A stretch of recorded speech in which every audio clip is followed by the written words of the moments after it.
I don't know how many hepatologists also are boarded in obesity medicine. I don't know that we can put any more letters next to your name, but you have definitely become the expert of all experts. No, No, go the ahead. only thing that we didn't really talk about, which, Hmm. if you want to add this in at any point, Yeah, was, Dr. Lustig had talked about how hepatic steatosis is the kind of the foundation of ground metabolic zero. syndrome. And I think that I'm sure that he's gone into more detail than I will go into, but one of the things we know about liver fat is, he talked about this interaction between subcutaneous adipose tissue, visceral adipose tissue, and liver fat. They've done Yep. studies where they did MRI analysis of people with excess body weight, and one thing that was always commonly thought was that there's a huge difference between the races. So Hispanics were far more likely to have liver fat, and then followed by Caucasians, followed by African Americans. Mm. And initially it was attributed to a particular genotype. There's a gene polymorphism called PNPLA3 that has actually been associated with multiple different liver diseases, but in particular, it's the bad version of that gene is present more in Hispanics than African and then Caucasians and then African Americans. So for the same Mm. overall body weight, African Americans are far less likely to have liver fat and far less likely to have the more dangerous version of liver fat. But one of the Mm. things they also noticed was that people have different body shapes. Hispanic Yep. patients are far more likely to have central adiposity, the apple shape versus the pear shape.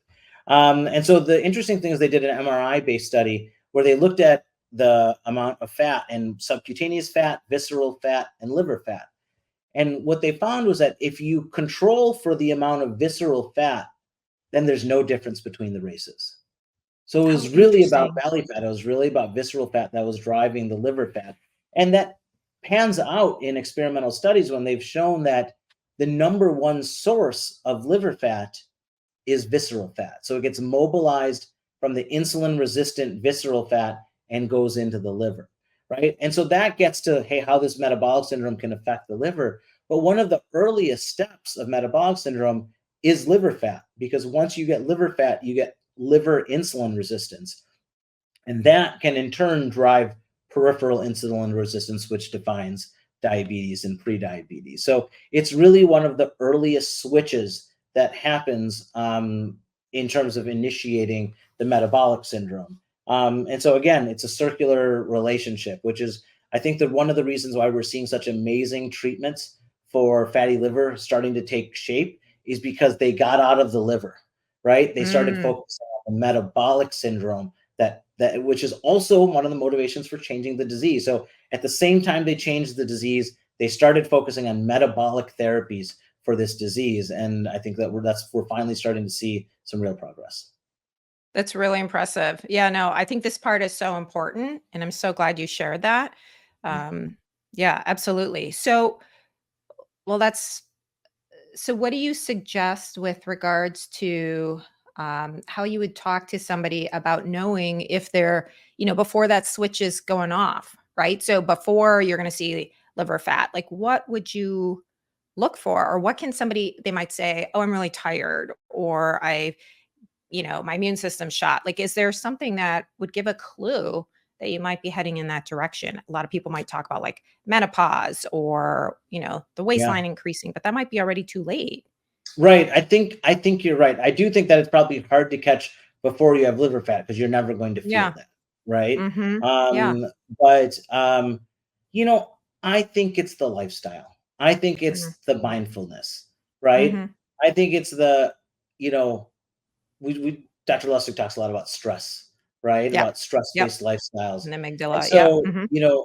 are you not sleeping, eating fast food, eating processed foods, even if you're 20 and athletic and look great, but you're burning the candle at both ends, People are Yeah. like, "Oh, as you get older, it's harder to lose weight." And it's, your metabolism slows. The actual reduction in your metabolic rate is actually pretty small per year. Yeah. What it is, though, is your ability to tolerate the lifestyle that you built in your 20s, right? Mhm. So the Mhm. ability to not sleep at all, right? Yeah. Yeah. And I mean, gosh, we went through medical training, right? So we did all of the things. We ate Right. terribly, we All the didn't terrible sleep, things. we were stressed out.